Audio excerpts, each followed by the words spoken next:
అదే RTV app వార్తల్ని క్షణాల్లో చదివే అవకాశం ఉంటుంది. ఒక న్యూస్ పేపర్, ఒక టెలివిజన్ ఛానల్ మీ చేతుల్లో ఎప్పుడు ఉంటాయి. ఇంటెలిజెన్స్ డీజీ ట్రాన్స్ఫర్ జరిగింది. మీరు కూడా కంప్లైంట్ ఇచ్చిన కంప్లైంట్ ఎలా చూస్తారు?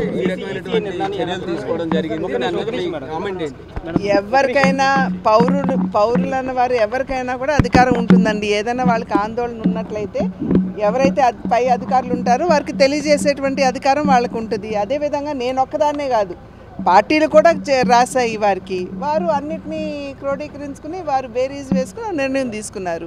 దీంట్లో నేనని కాదు కదా, పార్టీలు కూడా దీని మీద రాశాయి లెటర్స్. నమస్తే అండి.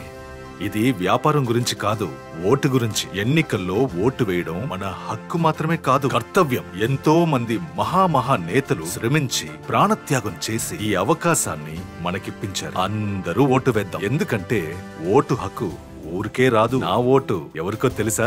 అది సీక్రెట్ అండి.